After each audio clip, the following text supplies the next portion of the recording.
నమస్తే, welcome to mirror TV plus. ప్రస్తుతం మనతో పాటు ఉన్నారు మంచిర్యాల నియోజకవర్గం నుంచి గోగ్లోత్ రవీందర్ రెడ్డి గారు. రైట్, తెలంగాణ రాష్ట్రంలో ఇప్పటికీ కాంగ్రెస్ పాలన ఏర్పడి 19 నెలలు కావస్తుంది. ఈ 19 నెలల్లో ఇచ్చిన హామీలు, గ్యారంటీలు, అలాగే డిక్లరేషన్స్ ఎంత మేరకు పూర్తయి, ప్రజలు పడుతున్నటువంటి ఇబ్బందులు, ఇచ్చిన మాట తప్పడాలు, ఇలాంటివన్నీ తరచూ మనం చూస్తూనే ఉన్నాం ప్రభుత్వానికి సంబంధించి. నమస్తే సార్, ఎలా ఉన్నారు? బాగున్నాను. రైట్, సో ఇప్పటికి 19 నెలలు కావస్తుంది. ఇంతకీ మీ మీద పడ్డ కేసులు ఎన్ని? నా మీద నాకు తెలిసి ఇప్పటికి 12 కేసులు అయినాయి. ఇంకా తెలియకుండా దాచిపెట్టుకునేవి కొన్ని ఉంటాయి కదా, కొన్నిసార్లు అక్కడిక్కడ ఇబ్బంది పెట్టడానికి. అందులో 6 కేసులకు ఛార్జ్ షీట్స్ కూడా వేశారు. కోర్టులకు తిరగడం స్టార్ట్ అయినాయి, కొనసాగుతూనే ఉంది. ఇంకేముంది అంటే, చేతగాని ముఖ్యమంత్రికి, పరిపాలనా అనుభవం లేని ముఖ్యమంత్రికి ఇది ఒక్కటి మాత్రం వెన్నతో పెట్టిన విద్యలాగా ఉంది. అరెస్టులు చేయడం, బ్లాక్మెయిల్ చేయడం, బెదిరించడం, దీన్ని నమ్ముకొని కదా తను బతుకుతుంది. కేసులు థ్రెట్స్ ఏమైనా ఉన్నాయా? దాడులు కూడా చేద్దామనే ప్రయత్నాలు కొనసాగుతూ ఉన్నాయి. అటాక్ చేయాలి, కొట్టాలి, ఈ రకంగా. అంటే నేను నా చిన్నప్పటి నుంచి నేను రాజకీయాలలో ఉన్నాను. రాజకీయాలలో రాజకీయంగా ఎదుర్కొనే అటువంటి క్రమంలో టాప్ టు బాటం చూసాం మేము. కానీ కొన్ని చిల్లర గ్యాంగులు పెట్టుకునే దాడులు చేసే సంస్కృతిని ఎప్పుడు చూడలేదు. ఎన్నో రాజకీయ పార్టీలు, ఒక్కొక్క రాజకీయ పార్టీ ఏకఛత్రాధిపత్యంగా పాలించినా ఈ దాడులకు ఎక్కడ తెరలేపలేదు. రాజకీయంగా నాయకులు, కార్యకర్తలు ప్రజా సమస్యల కోసం కొన్నిసార్లు వాళ్ళ తప్పు, కొన్నిసార్లు మన తప్పు కావచ్చు, ఈ రకమైనటువంటి ఆర్గ్యుమెంట్లలో ఎక్కడ కూడా మేము వెనుకపోయేటోళ్ళం కాదు. కానీ దాడులు అనేసరికి ఆలోచించాల్సి వస్తుంది. ఒక ప్రజాక్షేత్రంలో ప్రజాశ్రేయస్సు కోరి పనిచేసేటువంటి రాజకీయ పార్టీ కార్యకర్తలకు ఈ దాడులు చేయడం అనేది నిజంగా అదొక నీచ సంస్కృతి. వాస్తవంగా ఏ ఫీల్డ్లో కూడా కరెక్ట్ కాదు. ముఖ్యంగా ఈ రాజకీయ ఏదైతే క్షేత్రంలో పనిచేస్తూ ఉన్నామో వీళ్ళపైన దాడులు అయితే మరీ సిగ్గుమాలినతనం. ఎందుకు నేను అంటున్నానంటే, రాజకీయ పార్టీ కార్యకర్త ఎవడు కూడా నాకు నెలకి ఏమైనా జీతం వస్తుందా, నాకేమైనా ఆస్తులు పెరుగుతాయా, నాకేమైనా బెనిఫిట్ చేస్తారని ఆలోచించాడు. ఎక్కడ ప్రజలకు ఇబ్బంది జరిగితే అక్కడ పోయి నిలబడడం, కొట్లాడడం, బ్లేమ్ చేసి దాడులు అని మీ పార్టీ వాళ్ళు, అంటే మీరు ఇలా మాట్లాడుతున్నారు, మరి డిబేట్స్ లో వాటిలోకి వచ్చినప్పుడు మీ పార్టీ వాళ్ళు ప్రభుత్వ, అంటే ఎవరైతే ఇప్పుడు ప్రభుత్వం నడుపుతున్న పార్టీ ఉందో ఆ పార్టీ నేతల మీద చేతులు చేసుకోవడం, కొట్టడం ఎంతవరకు కరెక్ట్ అంటారు? మీ పార్టీ నేతలు కూడా దాడులు చేస్తున్నారు కదా. మా పార్టీ నేతలు దాడులు చేస్తున్నారంటప్పుడు చాలా స్పష్టంగా చెప్తా ఉన్నారు, నువ్వు నా మీద చెయ్యేసినావు, నేను చేస్తున్నా అని చెప్తున్నారు. అంటే ఒక్కొక్క డిబేట్లో అధికార పార్టీ నాయకులు మాట్లాడుతున్నటువంటి మాటలు, క్రిటిసైజ్ చేస్తున్న విధానం, భాష అక్కడ ఉన్నటువంటి మనుషులను ఒక పిచ్చి లేపే విధంగా ఉంటుంది. ఎస్, అధికార పార్టీలో ఉన్న అతన్ని ఒక ప్రతిపక్ష పార్టీ నాయకుడు, కార్యకర్త ప్రశ్న అడిగాడు.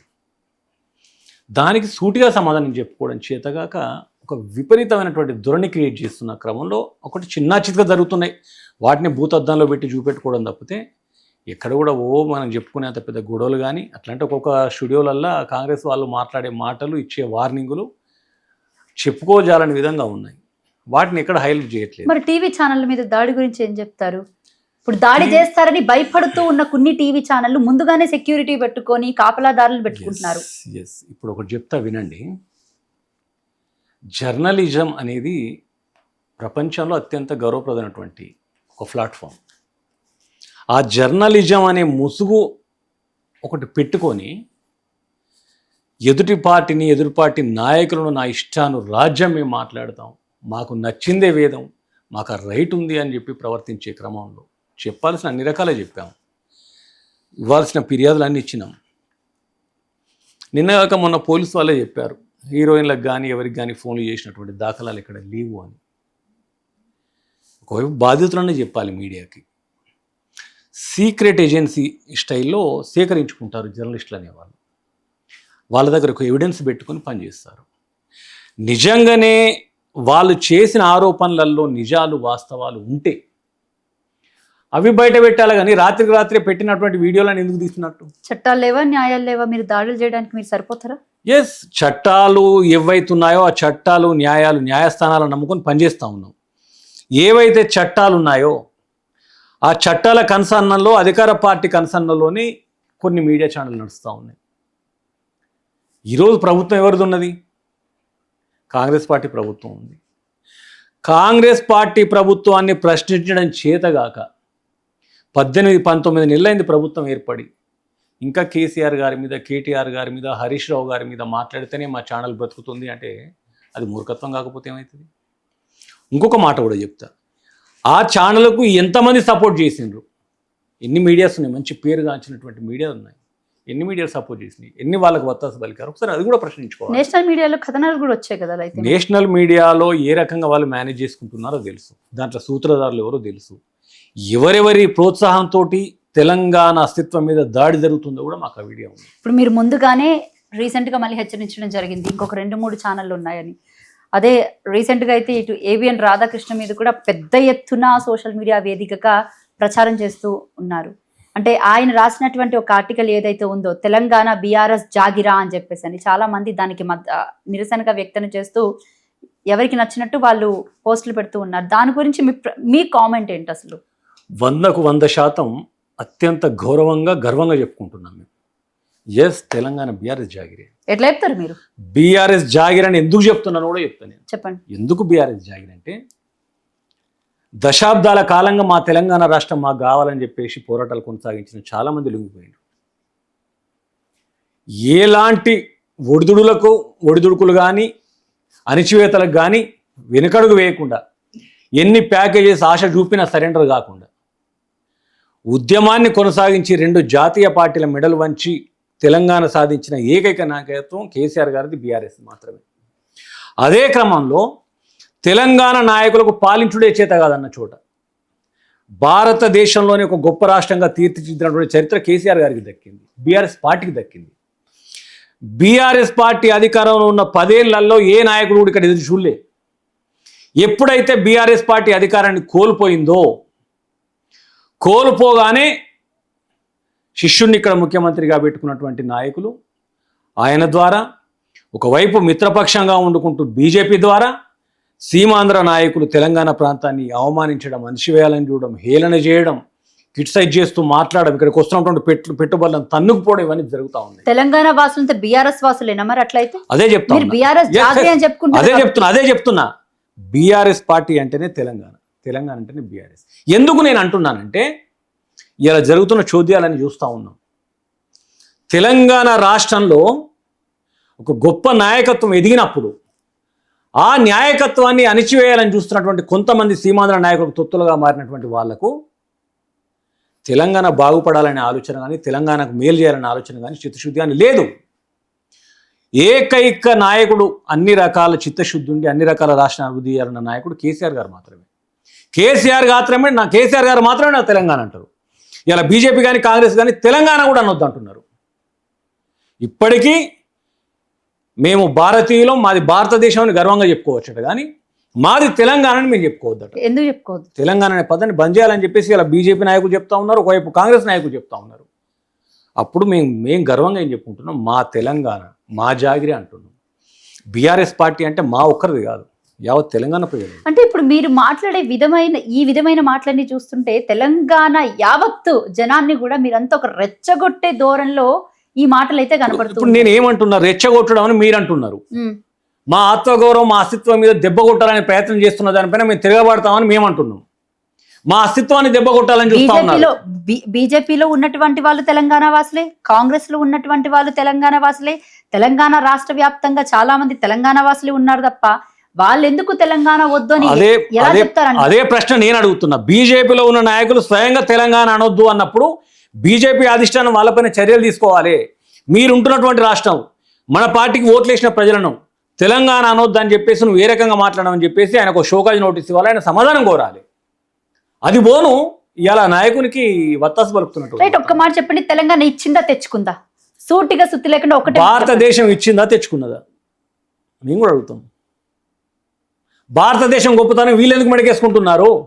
మేము సాధించిన స్వతంత్రం ఎందుకు చెప్పుకుంటున్నారు? తెచ్చుకున్నది అది, తెచ్చుకున్నది. ఎస్, తెలంగాణ కూడా తెచ్చుకున్నది, ఇచ్చింది కాదు. ఈ తెలంగాణ కోసం ఎంతో మంది అమరులు ప్రాణాలు. మరి ఎందుకు అదే కాంగ్రెస్ పార్టీలో ఉన్నటువంటి తెలంగాణ నాయకులు సోనియమ్మ ఇస్తేనే తెలంగాణ వచ్చింది అని చెప్తున్నారు కదా? ఇదే సోనియమ్మ ఇచ్చింది అని చెప్పుకుంటున్న కాంగ్రెస్ పార్టీ నాయకులు దశాబ్దాల కాలంగా తెలంగాణకు మోసం చేసింది కాంగ్రెసే కదా. అసలు తెలంగాణ తీసుకుపోయి ఆంధ్రలో కలిపింది కూడా కాంగ్రెసే కదా. నిజంగా తెలంగాణ పట్ల చిత్తశుద్ధి ఉంటే ఇంతమంది అమరులు ఎందుకు అయినరు, ఇన్ని పోరాటాలు ఎందుకు జరిగినాయి, ఇన్ని యూటర్న్లు ఎందుకు తీసుకున్నారు, ఇన్ని ఒత్తిడిల తర్వాత తెలంగాణ ఎందుకు ఇవ్వాల్సి వచ్చింది, ఎన్నిసార్లు మాట తప్పినరు, ఎన్ని కమిటీలు వేసినరు, దానికి కూడా చెప్పాలి కదా కాంగ్రెస్ నాయకులు సమాధానం. నిజంగానే వాళ్ళు ఇచ్చిన వాళ్ళు అయితే ఇంత పెద్ద పోరాటం ఎందుకు జరిగింది, ఇన్ని దశాబ్దాలు ఎందుకు ప్రోలాంగ్ అయింది ఈ పోరాటం, దానికి కూడా సమాధానం చెప్పాలి. తెలంగాణ పోరాటం 2 జాతీయ పార్టీల మెడల్ వంచితే వచ్చింది. మా మీద ప్రేమతో ఎవడు ఇయ్యలే. ఇప్పుడు అదే జాతీయ పార్టీ మళ్ళీ తెలంగాణని పాలిస్తుంది కదా. అదే జాతీయ పార్టీ తెలంగాణను పాలించే క్రమంలో ఇక్కడ ఉన్నటువంటి 2 జాతీయ పార్టీలు అంతర్గత ఒప్పందాలు చేసుకొని కొంతమంది స్వయం ప్రకటిత మేధావులు కలిసి తెలంగాణను ఎన్ని రకాల బదనాం చేయాలని చేసినప్పటికీ జస్ట్ 1.8% ఓట్లతోటే తెలంగాణ ప్రభుత్వం బీఆర్ఎస్ ప్రభుత్వం కోల్పోవడం జరిగింది. బీఆర్ఎస్ పార్టీ ప్రభుత్వాన్ని కోల్పోయింది తప్ప పెద్ద ఏదో అతిగా నిజంగానే చెప్పండి, యావత్ తెలంగాణ రాష్ట్రం మొత్తం చూసుకున్నట్లయితే బీఆర్ఎస్ పార్టీ మీద అంత ప్రేమ అభిమానం, కేసీఆర్ మీద ఇంత ఆప్యాయత ఉంటే ఈ రోజు ఎందుకు బీఆర్ఎస్ పార్టీని ఓడించారు? అసలు చాలా స్పష్టంగా చెప్తా ఉన్నాం. ఎందుకు మార్పు కావాలని కాంగ్రెస్ పార్టీ జోలికి ఇలా ప్రజలు ఎట్లా అంటే ఈ బదనాం చేసేటువంటి క్రమం కానీ ఎక్కడెక్కడైతే బ్లేమ్ చేసేటువంటి క్రమం కానీ చాలా చోట్ల ఇబ్బంది పెడుతున్న క్రమంలో ప్రజలు కొంత గందరగోళానికి గురైనటువంటి మాట వాస్తవం, కొంచెం డిస్టర్బ్ అయినటువంటి మాట వాస్తవం. ఆ క్రమంలో ఇలా ప్రజలు స్పష్టంగా చెప్తా ఉన్నారు, వీళ్ళ బోర్డు సోదు మాటలు, బ్రోకర్ మాటలు మేము నమ్మినాం, ఏదో మేలు చేస్తాడు అనుకున్నాం, నెలకు 2,000 పెన్షన్ ఏ కర్మ 4,000 ఇస్తానంటే వేస్తాడు అనుకున్నాం, నెలకు 10,000 ఎందుకు నేను 3 పంటలకు 15,000 ఇస్తాను అంటే నిజంగానే నమ్మినాం. ఇవాళ మహిళలకు 2,500 ఇస్తానంటే నమ్మినాం, విద్యార్థులకు స్కూటీలు ఇస్తారంటే నమ్మినాం, కళ్యాణ లక్ష్యంలో తులం బంగారం ఇస్తామంటే నమ్మినాం, 24 గంటల కరెంటు బ్రహ్మాండంగా ఇస్తామంటే నమ్మినాం. ఇవన్నీ నమ్మినాం. నమ్మి ఒక కట్టుకోని చేతిలో మేము మోసపోయినామని చెప్పేసి ఇలా ప్రజలు మీరు ఎక్కడికి మైకొట్టుకుని పోయినా చెప్తా ఉన్నారు. మీరు ఎలా డిక్లేర్ చేస్తారు మోసపోయినారని? వాళ్ళు ఇచ్చిన 6 గ్యారెంటీలు ప్రజలు చాలా చేస్తున్నారు, 421 హామీల్లో కూడా ఎంతవరకు అమలు చేయాలో అంతవరకు చేసుకుంటే అంటే 3 ఏళ్ళ టైం ఉంది కాబట్టి ఇంకా అమలు చేస్తారన్న ఆశతో ప్రజలు ఇంకా ఉన్నారు కదా. ఈ రకంగా చెప్పారు కాబట్టి ప్రజలు ఇబ్బంది పడ్డారు. ఆయన చెప్పింది డిసెంబర్ 9 తారీఖు చెప్పాడు. డిసెంబర్ 9 తారీఖు మీరు వచ్చేయండి, 2 లక్షల బ్యాంకులో లోన్ తీసుకొని పెట్టుకోండి, డిసెంబర్ 9 తారీఖు నేను క్యాన్సల్ చేస్తే బ్యాంకుకు ఇది తెచ్చుకోండి అన్నాడు. ఇప్పుడు 2,000 వస్తున్నాయి. డిసెంబర్ 9 తారీఖు రోజు ప్రభుత్వం ఏర్పడంగానే 4,000 పెన్షన్ ఇస్తాను అన్నాడు. ఇప్పుడు 1,00,000 రూపాయలు ఇస్తున్నారు. డిసెంబర్ 9 తారీఖు తులం బంగారం ఇస్తా అన్నాడు. అన్నిటికీ డిసెంబర్ సర్వరోగ నివారణ జిందా తిలిస్మాత్ అన్నట్టు అన్నిటికీ డిసెంబర్ 9 తారీఖు మాత్రమే పెట్టండి. 5 ఏళ్ళు పెట్టలే ఆయనే, గొప్ప నాయకుడు ఆయన. వాటిపైన ప్రశ్నిస్తే తెలంగాణలో ఉన్న దేవుళ్ళందరి మీద ప్రమాణాలు చేసిండు. తర్వాత కూడా ఆ ప్రమాణాల ప్రకారం చేసినట్టు అది కూడా చేయలేదు. ఇలా చర్చ అని చెప్పేసి ఆయన చెప్తాడు. దాని తర్వాత నేను సూచన చేసిన, సలహాలు ఇచ్చిన అంటాడు. సూచనలు సలహాలు ఇవ్వడానికి నేను ముఖ్యమంత్రి, ఆ సోయి లేకపోతే ఎవడేం చేయడు. ముఖ్యమంత్రి స్థానంలో కూర్చొని సలహాలు సూచనలు ఇవ్వడానికి ప్రభుత్వం అనే చేతిలో పెట్టలే. రైట్ అంటే సలహాలు సూచనలు అని అన్నారు కదా, మళ్ళీ దాని తర్వాత ఇంకొక కామెంట్ కూడా చేయడం జరిగింది. ఫామ్ హౌస్ కి మేమే వస్తాము డైరెక్ట్ గా చర్చకు కూర్చుందామని అన్నారు. కేసీఆర్ కి ధైర్యం లేదా ఫామ్ హౌస్ లో? కేసీఆర్ కు ధైర్యం ఉన్నది లేనిది ఆయన ఇచ్చిన సవాల్ ప్రకారం బాజాబ్తా వచ్చినాం, ఆడ కూర్చున్నాం. ఆయన తోక ముడుచుకొని ఢిల్లీ వారిపోయిండు. నేనేమంటున్నా, ఒక రాష్ట్ర ముఖ్యమంత్రి ప్రతిపక్ష నాయకుని ఫామ్ హౌస్కి ఎందుకు పోవాలి? ఎందుకు నీకు ఒక ముఖ్యమంత్రిగా నీకు అక్కడ ఎక్కడ లేదా వేదిక? అంత దిగదా నేను ఫామ్ హౌస్కే పోతాను, నువ్వెందుకు అంటున్నావు? నీకు సమాధానం చెప్పే ముఖం ఉంటే అసలు వీళ్ళు చర్చకి ఎందుకు రావాలి? నువ్వు చెప్పు కదా. నీ కాళేశ్వరం పైన ఉన్న అవగాహన ఎంత, పంటలపైన ఉన్న అవగాహన ఎంత, నువ్వు చేసిన మోసాలు ఎన్ని, వాటిపైన చర్చ పెట్టు కదా. వాటికి రాకుండా తప్పించుకోవడానికి 4 దారులు ఉంటాయి, సమాధానం చెప్పడానికి ఒక దారి చాలు. అంటే ఇటు రాజకీయ వర్గాల్లో కూడా కొంతమంది దగ్గర నేను కనుక్కున్నటువంటి మాట ఏంటంటే, ఒకవేళ కేసీఆర్ గారితో కానీ చర్చకు కూర్చుంటే మాత్రం అవసరమైతే రేవంత్ రెడ్డి ఓడిపోవడానికి కూడా రెడీ అవుతారు అన్న మాటలు కూడా వినిపిస్తున్నాయి. ఈ మాటకి ఏం చెప్తారు? ఒకవేళ చర్చలో పాల్గొంటే గనక, కేసీఆర్ గారితో చర్చలో పాల్గొంటే గనక ఓడిపోవడానికి కూడా సిద్ధపడతాడు అన్న మాట కూడా వినిపిస్తుంది. ఊహాగానాలు ఎందుకు? మేము భాజపా రమ్మని అంటున్నాం కదా, చర్చిద్దాన్ని రమ్మని అంటున్నాం కదా. హరీష్ రావు గారు సిద్ధంగా ఉన్నారు, కేటీఆర్ గారు సిద్ధంగా ఉన్నారు. మేము రమ్మంటున్నాం. ఊహాగానాలతో పనింది. ఓడిపోతాడా గెలుస్తాడా తర్వాత స్థాయి కాదని మాట్లాడుతున్నారు కదా వీళ్ళు. ఈయన స్థాయి ఏందో మాకు తెలియదా? ఆయన కాంగ్రెస్ పార్టీ నాయకులు చెప్తున్నారు కదా ఈయన స్థాయి ఎంతనో. ఇక్కడ ముఖ్యమంత్రి కాబిల్ ఉందా? ఇప్పటిదాకా ముఖ్యమంత్రిగా ఒక బాధ్యత సమాధానం చెప్పినాడా ఏందన్న? ఇక్కడ నేను ముఖ్యమంత్రిని అని చెప్పేసి ఏదన్నా ఒక వర్గానికి మేలు చేసినాడా? ఇవాళ ఇన్ని కోరికలు ఇన్ని హామీలు ఉన్నాయి కదా, ఈ హామీలకు ప్రతి గ్రామం ప్రశ్నిస్తూ ఉన్నది, ఎందుకు సమాధానం చెప్తలేదు? కాసేపు ముఖ్యమంత్రి విషయం పక్కన పెడితే సోషల్ మీడియా కన్వీనర్ అనుకుంటా సామా రామ్మోహన్ రెడ్డి గారు కూడా కేటీఆర్ గారికి సవాల్ విసరడం జరిగింది. దమ్ముంటే మాతో చర్చకు రా, నీ స్థాయి కమేడియన్లు కొందరు ఉంటారు, వాళ్ళు బాగా ఊహించుకుంటారు. కేటీఆర్ పేరు వాళ్ళకి స్థాయి కాదు అయినది. సామరామోహన్ అంటూ వారు ఎంత వాని కథ ఇంత. కానీ ఏంటంటే ఇది ఇట్లా పెద్ద పెద్ద వాళ్ళ పేర్లు తీసుకుంటే నాకు ఏదో హైక్ వస్తుందని ఆలోచనలో వాళ్ళు బతుకుతున్నారు తప్పితే అంతకుమించి ఇంకోటి లేదు. అంటే బహిరంగ చర్చకు పిలుస్తున్నారు. బహిరంగ చర్చకు ఆయన మీరు చెప్పిన ఆయనకు కేటీఆర్ ఎందుకు? నేను వస్తా రమ్మను, దేని మీద కూర్చుందామా రమ్మని చూద్దాం. కొంతమంది కమేడియన్లకి ఏంటంటే ఎంటర్టైన్మెంట్ ఏదో అనుకుంటారు కదా, అంటే మేము ఈ రకంగా చేస్తానన్న. ఇప్పుడు గతంలో కూడా కొంతమంది రేవంత్ రెడ్డికి వత్తాసు పలికితే ప్రభుత్వం రాగానే మాకేదో ఇస్తుంది అనుకున్నారు. ఇప్పుడు వాళ్ళు రివర్స్గా మాట్లాడుతూ ఉన్నారు, ఇండైరెక్ట్ హెచ్చరికలు జారీ చేస్తూ ఉన్నారు, హేళన చేస్తూ ఉన్నారు. వీళ్ళకంతే ఏదో నాకు వస్తుంది అనే ఆశలో బ్రతుకుతున్నాడు, ఆ భ్రమలో బ్రతుకుతున్నాడు తప్పితే ఆయన సమాధానం చెప్పే మొగోడు కాదు. ఆయన పిలిస్తే పోయే స్థాయిలో ఎవరు లేరు. మా దాంట్లో ఒక వార్డు కార్యకర్త చాలని చెప్పడానికి. రైట్. ఇంకా విషయానికి పక్కన పెడితే గనక ఎట్లేదన్నా గ్యారంటీలు హామీలు అన్ని పక్కన పెట్టేశారు, పాలన గాలికి వదిలేశారు. రోజు ఇష్యూస్తోనే తెలంగాణ రాష్ట్రం పాలన అనేది ముందుకెళ్తుంది తప్ప ఎక్కడ ప్రజలకు ఇచ్చినటువంటి మాట పరంగా మాత్రం పాలన అనేది ముందుకు సాగట్లేదు. ఈ మాటకి మీ సమాధానం ఏంటి సార్? ఇప్పుడు ఒకటి ఇప్పటిదాకా మీరు గమనించినట్టయితే మొట్టమొదట ఫోన్ ట్యాపింగ్ అన్నాడు, దాని మీద ఈకలన్నీ బీకి నిలబడ్డాడు. ఇప్పటిదాకా ఫోన్ ట్యాపింగ్లో ఒక % కూడా ఆయన లీడ్ తీసుకోలేకపోయింది. కాళేశ్వరం అని చెప్పేసి పబ్బం గడుపుకుంటూ తెలంగాణ యావత్ రాష్ట్ర ప్రజల రైతాంగాన్ని మొత్తాన్ని నాశనం చేస్తున్నాడు. అది అన్నాడు. కరెంటులో అవినీతి అన్నాడు, అది తోక ముడుచుకొని పోయిండు. ఒకవైపు ఫారెన్ టూర్లు పోయిండ్రు, అట్లా పోయిండ్రు ఇట్లా పోయిండ్రు, దాని మీద కూడా ఏదో చేస్తానని చెప్పేసి అన్నాడు. అక్కడ ఏం కాలేదు. ఇతరత్ర ఇది ఆ గొర్రెల స్కామ్లో ఏదో జరిగింది అన్నాడు, అక్కడ ఆయన సాధించింది ఏం లేదు. ప్రజలు స్పష్టంగా అంటూ ఉన్నారు, వీని ముఖ్యమంత్రి చేసింది రాష్ట్రాన్ని పాలించమని కానీ గీ ముందట వేసుకొని బతకమని కాదు. మాకేదో మేలు చేస్తాడని మీరు చెప్పి ముఖ్యమంత్రిని చేశాను తప్ప మాకు కీడు చేస్తున్నాడనే పేరు వచ్చింది. నేనేమంటా ఉన్నాను, కేసులు అనేటివి ఎట్లుండాలంటే కొడితే డైరెక్ట్ జైలుకే పోవాలా. ఓటుకు నోటు దొంగ కేసులో బ్యాగ్తో సహా దొరికి జైలుకు పోయిన చూడు, గట్ల పోవాలా. భూములను బ్లాక్మెయిలింగ్ చేసి బెదిరించి జైలుకు పోయినాడు చూడు, గట్ల పోవాలా. పరీక్ష పేపర్లు లీక్ చేసి ఎట్లా పోయినాడు చూడు జైలుకు, గట్ల పోవాలా. ఇదంటారు ఏదన్నా న్యాయం అంటే? ఇలా వాళ్ళు నన్ను ఆ రోజు ఇవన్నీ పాప పనులు చేస్తే మమ్మల్ని అరెస్ట్ చేసిండు కాబట్టి ఎట్లా చేసి ఈరోజు బీఆర్ఎస్ నాయకులను అరెస్ట్ చేయాలని చెప్పేసి బతికినంత మాత్రాన పోరు. అట్లా కనుక నువ్వేనన్నా కొంచెం విజయం సాధించి అరెస్ట్ చేస్తే తెలంగాణ ప్రజలు వాళ్ళని నెత్తికెత్తుకుంటారు మొత్తానికి. ఆయనకు అర్థం కాక మీరు ఇంకోటి ఏంటంటే మన పిచ్చోళ్ళం అర్థం కాక కాదు, పాలించుడు చేతగాక వీటితోటి కాలాన్ని సాగదీస్తున్నటువంటి కార్యక్రమం తప్పితే ఎక్కడ ఏమీ జరగలేదు. కొన్ని రోజులు ఈ కార్ రేదు అన్నాడు, ఏం చేసిండు ఈ కార్ రేదు? ఒకవైపు తీసుకున్న వాళ్ళు మాకు వచ్చినట్టున్నారు, ఇచ్చిన వాళ్ళు మేము ఇచ్చినామంటున్నారు, జరిగిన కారణం చూపెడుతున్నారు. ఇవాళ అదే ఈ కార్ రేదును వేరే రాష్ట్రాలు తన్నుకుపోతూ ఉన్నాయి. అది చేతగాక ఇవాళ ఏదో బాగుతుంది, దానికి ఎవరేం చేస్తారు? ఒకటి పాలనా అనుభవం లేనప్పుడు మాత్రమే ఈ ముందర వేసుకొని బతకాల. పాలనా అనుభవం ఉన్నోడికి సమయం చాలదు కదా.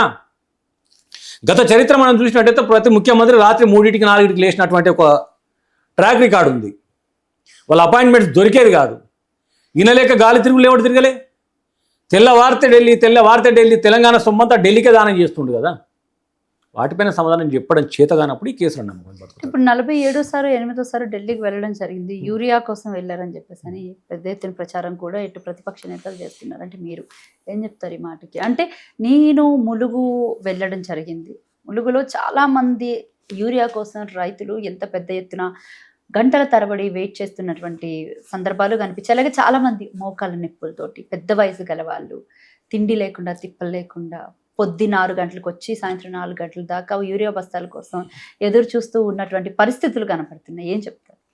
కాంగ్రెస్ పార్టీ ప్రభుత్వం వచ్చిన తర్వాత రైతులు కరెంటు కోసం కాపలా కాస్తున్నారు, ఎప్పుడు వస్తుందో పోవాలి అని. ప్రజలు లైన్లలో పంపుల కాడ లైన్లు కట్టుకొని ఉంటున్నారు, నీళ్ళు ఎప్పుడు వస్తే పోవాలని. ఎరువుల కాడ చెప్పులు, చీపీర్లు, సంచులు, బొంచులు పెట్టుకొని కాపలా కాస్తూ ఉన్నారు. అదే రకంగా ఇలా రేషన్ కోసం కూడా అదే లైన్లు కట్టే పరిస్థితి వస్తూ ఉన్నది. పెన్షన్లు సరిగా వస్తలేవు, వచ్చిన పెన్షన్లు కూడా టైంకు పడట్లేదు. రైతు బంధు ఇగొస్తుందో అంటే 2 సీజన్లకు ఎగ్గొట్టిండు. ఇప్పటిదాకా రైతు బంధు కూడా పూర్తి స్థాయిలో ఎవరికి ఇవ్వట్లేదు. అంటే ఏ ఒక్క వర్గం కూడా ఈయన మీద సరైనటువంటి కనీస సంతృప్తిగా లేదు. ఈయన పాలనలో గతంలో 10 ఏళ్ల పాలనలో రైతులు ఎక్కడ కూడా యూరియా కోసం ఇబ్బందులు పడలే, కొనుగోలు కేంద్రాల కోసం ఎదురు చూడలే, నీళ్ళ కోసం ఇబ్బంది పడలే, కరెంటు కోసం ఇబ్బందులు పడలే, పెన్షన్ల కోసం ఇబ్బంది పడలే. ఈయన ముఖ్యమంత్రి అయిన పాపానికి ప్రతి వర్గం ఇవాళ ఇబ్బంది పడుతూ ఉన్నది. ఏ రోజైతే మనం ఊహించినటువంటి చివరికి పోలీసులు కూడా రోడ్ల మీదకి వచ్చి ధర్నాలు చేసేటువంటి దుస్థితి ఇవాళ ఈ రాష్ట్రంలో నెలకొన్నది. ఇంతకంటే హీనమైన పాలనే ఉంటుంది. నాకు తెలిసి భారతదేశంలో ఇంతకంటే అటర్ ఫ్లాప్ ముఖ్యమంత్రి ఎవరు లేరు కావచ్చు.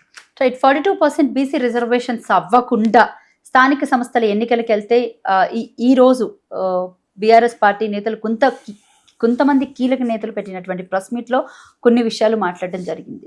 నిజంగానే ఒకవేళ ఇప్పుడున్నటువంటి 23% ఏదైతే ఉందో బీసీ రిజర్వేషన్స్ వాటితోనే ముందుకెళ్తే ఏం చేస్తారు? ఖచ్చితంగా బీఆర్ఎస్ పార్టీ రాష్ట్ర వ్యాప్తంగా నిరసన తెలియజేస్తూ ఉన్నది. ఒకవైపు కేంద్ర ప్రభుత్వం ముందు నిరసనలు తెలియజేస్తా ఉన్నది.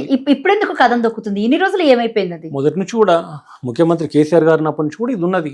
స్థానిక సంస్థల ఎన్నికలు కూడా రేపు సెప్టెంబర్ 30కే ఉన్నాయి. ఎట్లేదని ఇంకొక 2 నెలలు. ఈ మాట బీఆర్ఎస్ పార్టీ అన్నది కాదు, ఈ బుడ్డబాతాల ముఖ్యమంత్రి చెప్పిన మాట. బీసీలకి ఇంత మాత్రం మేము కల్పిస్తాం, మా కాంగ్రెస్ తోటి సాధ్యమవుతుంది, మేము చేస్తామని చెప్పిండు. ఎలక్షన్స్ దగ్గరికి వచ్చినాయి, ఇప్పటివరకు అతి లేదు గతి లేదు. నువ్వు ఇచ్చిన మాట ఏంది? ఇలా నువ్వు చెప్పిన మాట ప్రకారం బీసీ సోదరులు ఎదురు చూస్తూ ఉన్నారు. మరి వాళ్ళకి రిజర్వేషన్లు ఏదైతే డిసైడ్ చేసిన తర్వాత నువ్వు ఎన్నికలకు పోవాలని చెప్పేసి బీఆర్ఎస్ పార్టీ అడుగుతూ ఉన్నది. ఎందుకంటే వీళ్ళకు అతి గతి తోకతలక ఏమి ఉండదు కాబట్టి రేపటి రోజు లోకల్ బాడీ ఎలక్షన్స్ అనౌన్స్ చేస్తారు. అంటే అవుతాయన్న నమ్మకం మీకుందా?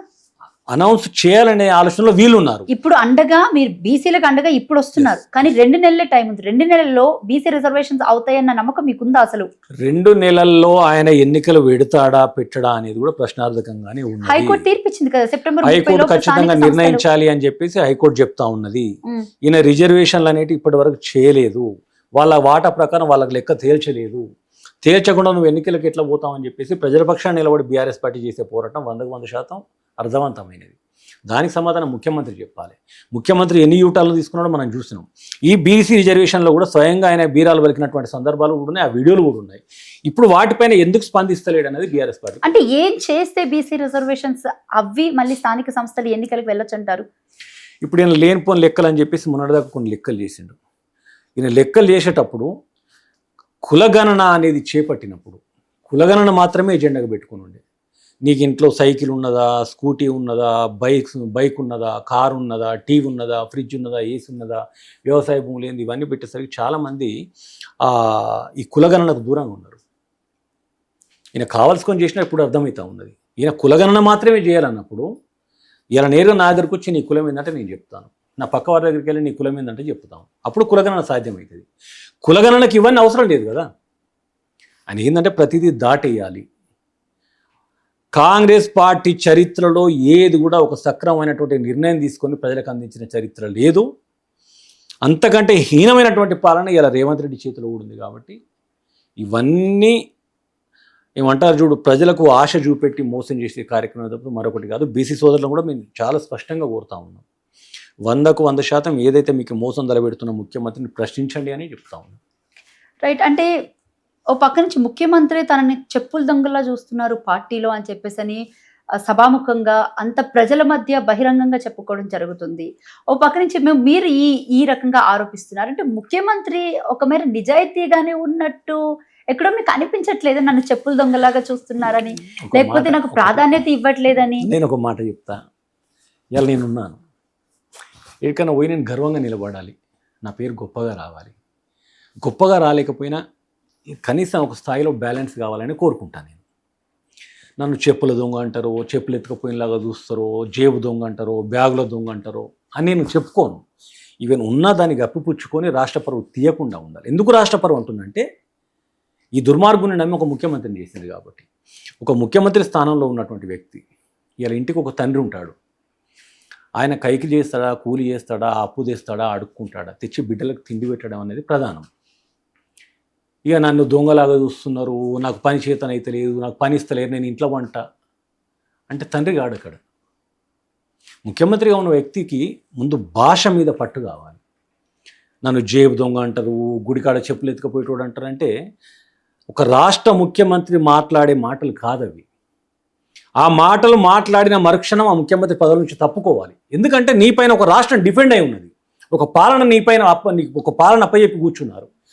పాలనను చేతబట్టుకున్న నువ్వు చేతగాని మాటలు మాట్లాడినప్పుడు మరుక్షణం నువ్వు ఆ పదవి నుంచి తప్పుకోవాల్సినటువంటి అవసరం ఉంది. అది కాకుండా తెల్లవారితే అంటే అది గొప్ప అనుకుంటున్నాడు ఆయనే.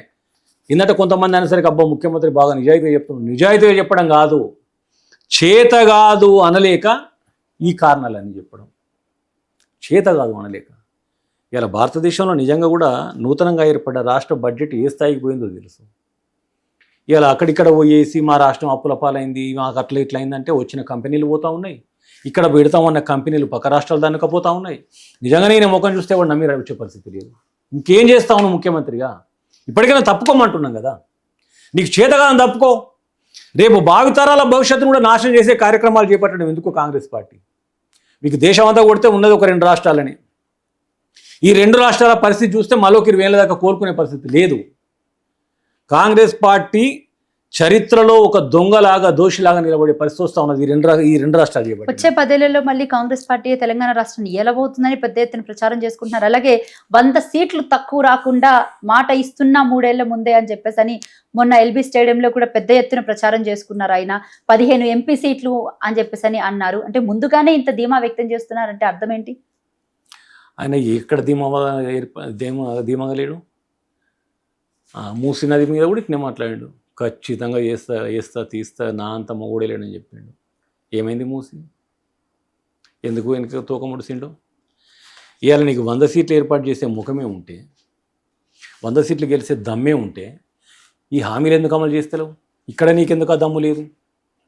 100 సీట్లు నిన్ను గెలిపించే అటువంటి పరిస్థితే ఉంటే నీ కోట్లేసిన ప్రజల దగ్గరికి పోయి అడుగు కదా. ఏ గ్రామానికి వస్తావో రమ్మంటున్నారు కేటీఆర్ గారు కానీ హరీష్ రావు గారు కానీ. ఏ గ్రామంలో చర్చ చేద్దాం పోదాం పదా అంటున్నారు. 100 సీట్లు గెలిసే అంత గట్సే నీకుంటే గ్రామాలకు రావడానికి ఎందుకు భయపడతాము? గ్రామాలకు వచ్చి చర్చ పెట్టు. ఇప్పటిదాకా ఒక క్యాబినెట్ వేసుకునే దమ్ము లేదు ఈయనకు. 100 సీట్లు గెలుస్తాడా? ఇంకో 2 నెలలు అయితే అయిపోయి ఎలక్షన్ ఫీవర్ స్టార్ట్ అవుతుంది. ఏ రకంగా 100 సీట్లు గెలుస్తావు? 100 సీట్లు గెలిచే దమ్మునోని నువ్వు ముందు ఈ క్యాబినెట్ పూర్తి స్థాయిలో విస్తరణ చేసుకో కదా. నీ పార్టీలోనే ఒక్కొక్కరు ఏ రకంగా మాట్లాడుతున్నారో చూస్తున్నాం కదా. నీ పార్టీలో నీ మీద పట్టు లేదు, పార్టీలో నీకు పట్టు లేదు, ప్రజల్లో నీకు పట్టు లేదు. ఏదో తుపాకి రామం లెక్క 4 మాటలు చెప్పి బ్రతుకుతానంటే ఇంత అంతకంటే ఏం చేస్తారు? ఇవన్నీ కలలే తప్ప ఆ కలలన్నీ కలలయ్యారు. అంటే అప్పుడప్పుడు సీఎం చేసినటువంటి మంచి పనులు కూడా మీరు గుర్తించాలేమో. ఏకపక్షాన్ని ఇంకా తెల్లారు లేస్తే విమర్శలు తప్ప ఏది కనిపించట్లేదు నాకు. మంచి పనులు మీరే చెప్పాలి ఏం చేసిండో. మంచి పనులు ఎప్పుడు మీరు చెప్తే మేము వింటామని చూస్తున్నాం. మంచి పనులు ఏదో ఒకటి చెప్పండి కదా. మంచి పనులు అంటే ఇదే రుద్దుడా? ఇంకా ఇప్పుడు తెలంగాణ ఉద్యమకారులకు అందరికీ పదవులు ఇవ్వాలి, కేసీఆర్ అన్యాయం చేసిండు అన్నాడు. ఎంతమంది ఉద్యమకారులకు పదవులు ఇచ్చిండు? ఉద్యమకారులకు 250 గజాల ఇంటి స్థలం ఇస్తా, ఇల్లు కట్టుకుని డబ్బులు ఇస్తా అన్నాడు. అసలు ఆ ఊసాన్ని ఉన్నదా ఎక్కడన్నా? ఉద్యమకారులకు సముచిత స్థానాలు కల్పిస్తా అన్నాడు. ఉద్యమకారులకు పెన్షన్లు కూడా ఇస్తానన్నాడు ఒక్కొక్క చోట. ఏమైంది? అంటే మీరు చేస్తున్నటువంటి కామెంట్స్ అవి చూస్తుంటే ప్రతిపక్షంలో అసలు మీరున్నారో వాళ్ళున్నారో తెలియట్లేదు. తెల్లారు వాళ్ళని మీరు సావగొట్టుడు ఏ రేంజ్ లో ఉందో కనబడుతుంది. నేనేమడుగుతున్నా, తెలంగాణ రాష్ట్రంలో ఉన్నటువంటి వ్యక్తులకు పదవులు ఇచ్చేందుకు కూడా ఆయనకి ఇష్టం లేదు. ఎవరెవరినో తీసుకొచ్చి పదవులు కట్టబెట్టుకుంటాడు. ఆయన కాంగ్రెస్ పార్టీ కార్యకర్తలు జెండా మోస్తే ప్రభుత్వం ఏర్పడ్డదని చెప్తాడు. పదవులు తీసుకుపోయి పక్క వాళ్ళకి ఇచ్చేసుకుంటాడు. ఆయన ఏ మాట మీద నిలబడ్డాడో ఒకటి చెప్తే నిజమే రేవంత్ రెడ్డి మాట మీద ఉన్నాడని చెప్పుకోవచ్చు. ఆర్టీసీ బస్సు ఒక్కటి ఫ్రీ అనేది పెట్టిండు. ఆర్టీసీ బస్సు ఫ్రీ పెట్టిన తర్వాత పాపం ఆడోళ్ళ పరిస్థితి ఎట్లుందో మనం చూస్తూ ఉన్నాం. ఆటో డ్రైవర్ల పరిస్థితి ఎట్లయిందో మనం చూస్తూ ఉన్నాం. ఇవాళ ఏదో ఛానల్ మీద దాడి జరిగిందంటే క్యాబినెట్ ర్యాంకులో ఉన్న మంత్రులు ఎగేసుకొని పోయిన రాడికి. ఎస్ఎల్బీసీలో అంత పెద్ద ప్రమాదం జరుగుతూ పోరేందుకు? మొన్న ఏదో కంపెనీ బ్లాస్ట్ అయినప్పుడు అక్కడికి పోరేందుకు? ఇతరత్ర ప్రమాదాలు జరిగితే వీళ్ళు ఎందుకు పోతలేరు? ఈడికి మాత్రం ఎగేసుకొని పోయినారు కదా. మరి ఆడికి ఎగేసుకొని పోయిన వాళ్ళు ఇలా నేను చెప్తాను, తెలంగాణలో జర్నలిస్టుల మీద ఆకుల శ్రీనివాసరెడ్డి కావచ్చు, శంకర్ కావచ్చు, రంజిత్, విజయారెడ్డి, సరిత, తన్వి, చిలుక ప్రవీణ్, ఎంతోమంది జర్నలిస్టుల మీద దాడులు జరిగినాయి. మొన్ననైతే ఏకంగా ఒక ఆంధ్రజ్యోతి జర్నలిస్టుని కత్తులతోటి దాడి చేసి పొడిసిన సందర్భాలు ఉన్నాయి. ఈ ఎగేసుకొని పోయిన మొగోళ్ళు ఆడికెందుకు పోలే? ఇది ఒకటే ఛానల్ కనబడుతుందా? అంటే వీళ్ళందరి వెనక కూడా సీమాంధ్ర నాయకులు ఉంటే పోదురా ఇది? నిజంగానే చిత్తశుద్ధి ఉంటే ఈడికి పోవాలి కదా, ఈడికి పోరు, ప్రమాదాలు జరిగిన చోటుకు పోరు. కానీ ఏదైతే ముఖ్యమంత్రి బాస్ ఆయన ఉన్నాడో పక్క రాష్ట్ర ముఖ్యమంత్రి, ఆయన గైడ్ లైన్స్ ప్రకారం ఈయన పోతాడు. ఇవాళ నువ్వు ఎక్కడ కాపలా కాయాలి? కాంగ్రెస్ వాళ్ళు బీజేపీ వాళ్ళు పోటీ పడతా ఉన్నారు. మేము ఆంధ్రజ్యోతి ఆఫీస్ కాపలు ఉంటాము, మేము ఆంధ్రజ్యోతి. మీరు కాపలు ఉండాల్సింది, మీకు ఓట్లు వేసిన ప్రజలకు అన్యాయం జరుగుతుంది చూడు. ఎక్కడైతే హైడ్రా పేరు మీద పేద ప్రజలు మధ్యతరగతి ప్రజల జీవితాలతో చెరగాటం ఆడుకుంటూ వాళ్ళని మొత్తానికి రోడ్ల మీద తీసుకొచ్చి చూడు, అక్కడ పోయి కాపలు ఉండాలి. ఎక్కడైతే ప్రజల మీద దాడులు జరుగుతూ ఉన్నాయో అక్కడ పోయి కాపలు ఉండాలి. ఎక్కడైతే ఈ సంక్షేమ పథకాలు ఇస్తానని చెప్పి మోసం చేసిండ్రో అక్కడ కాపలు కాస్తే పదవులు అవి ఇప్పియాలి. అక్కడ కదా మీరు పోటీ పడాలి. నిజంగానే మీకు ఆ సీమాంధ్ర మీడియా మీద ప్రేమ ఉంటే పోలీసు వాళ్ళకి చెప్పి 4 పోలీసులు కాపలా పెట్టండి. అయినా తెలంగాణను కించపరిచే వాళ్ళకి మీరు మద్దతు ఇచ్చి సాధించేది ఏంది? అది సమాధానం చెప్పాలి కదా. గత 10 ఏళ్లలో ఎవరు కూడా ఇట్లాంటి స్టేట్మెంట్లు ఇవ్వలేదు. తెలంగాణలో ఉన్న మా తెలంగాణ మాది అని మేము గర్వంగా చెప్పుకుంటే మీ జాగిరా అంటే వీళ్ళు పోయి అక్కడెందుకు కాపలా కాయాలి? అక్కడ నాయకుల విగ్రహాలు తెచ్చి ఇక్కడ పెట్టి అక్కడ నాయకులను ఇక్కడ వాళ్ళకి బర్త్డేలు అని చెప్పేసి జయంతి వేడుకలు అని చెప్పేసి జీవో ఇచ్చినారు. మరి ఇదే తెలంగాణలో ఉన్నటువంటి నాయకులకు, ఒక జయశంకర్కో, ఒక మాధవరెడ్డికో, ఒక నారాయణ రెడ్డికో, వీళ్ళకు సీమాంధ్ర ప్రాంతంలో విగ్రహాలు కానీ జయంతులు కానీ ప్రభుత్వం పివి నరసింహారావు గారికో అదే ఏపీ ప్రభుత్వం ఎందుకు చేయట్లేదు? మరి నువ్వెందుకు చేస్తా ఉన్నావు ఇక్కడ? నీకు అవసరమైంది. నువ్వు చేసిన మార్పు ఏంటిది? తెలంగాణ స్టేట్ అనే ఉన్న చోట తీసి టీజీ అని పెట్టినవు. ఎన్ని కోట్ల ఆదాయం వచ్చింది? తెలంగాణ తల్లి మెడలో ఉన్న బంగారం గుంజుకున్నావు, కిరీటం గుంజుకున్నావు, అన్ని గుంజుకున్నావు, చేతులు ఉన్న బతుకమ్మను కూడా తీసేసినావు. ఎన్ని కోట్లు సంపాదించినావు? ఏదైతే రాజముద్రలో కొన్ని మార్పులు చేసి ఆనవాళ్ళని చరిత్రను తీసేయాలని చూస్తూ ఉన్నావు, ఏం సంపాదిస్తావు? నువ్వు తెచ్చిన మార్పు ఇదేనా? ఈ మార్పు కోసం నీ కోట్లేసింది. టీఎస్ అని ఉంటే తెలంగాణ స్టేట్ అనే ఉండే, నువ్వు టీజీ చేసినావు. దానివల్ల ఎంత లాభం వచ్చింది? ఎంతమంది ఆత్మగౌరవాలు ఇంకా ఇంప్రూవ్ అయినాయి? వీటికి సమాధానం చెప్పడం చేతగాక నీకు నోటికొచ్చింది ఏ విధంగా నేను మాట్లాడతా అంటే ప్రజలు క్షమించడానికి లేరు. ఖచ్చితంగా ప్రజాక్షేత్రంలో ప్రజలు నీకు సమాధానం చెప్తారు. ఏదైతే తెలంగాణ ప్రజల మనసు గెలిచి తెలంగాణ అస్తిత్వాన్ని దేశవ్యాప్తంగా ఒక ఉన్నత స్థానంలో నిలబెట్టినటువంటి కేసీఆర్ గారి మీద మేము దాడి చేస్తున్నాం, బీఆర్ఎస్ పార్టీ మీద దాడి చేస్తున్నాం అనుకుంటున్నారు. కానీ తెలంగాణ రాష్ట్రంలో సీమాంధ్ర నాయకులను జాతీయ పార్టీలను ఎదుర్కొని నిలబడ్డటువంటి నాయకత్వాన్ని కాపాడుకోవాల్సినటువంటి బాధ్యత తెలంగాణ ప్రజలపైన ఉన్నది, తెలంగాణ మేధావుల పైన ఉన్నది. తెలంగాణలో ఏదైతే మీడియా కానీ జర్నలిస్టులు కానీ వాళ్ళని కాపాడుకోవాలి, వాళ్ళు కేసీఆర్ గారిని కాపాడుకోవాలి. ఒక అన్ని రకాల అస్తిత్వాన్ని సంక్షేమాన్ని ఏకకాలంగా నడిపినటువంటి కేసీఆర్ గారి నాయకత్వం మీద దెబ్బ కొట్టడం అనేది కాదు, తెలంగాణ మీద దెబ్బ కొట్టేటువంటి ప్రయత్నాలు కొనసాగుతున్నాయి. కాబట్టి ఇప్పటికైనా గెలిచిన కేసీఆర్ గారి నాయకత్వానికి మద్దతుగా ఉంటేనే రేపు రాబోయే రోజులు బాగుంటాయని చెప్పేసి భావిస్తాం. Thank you sir, thank you so much. మీ విలువైన సమయాన్ని మాకు కేటాయించినందుకు. ఇది మంచిర్యాల నియోజకవర్గం నుంచి గోగులాత్ రవీందర్ రెడ్డి గారితో ప్రత్యేక ఇంటర్వ్యూ. మరొక ఇంటర్వ్యూతో మళ్ళీ కలుద్దాం. Thank you.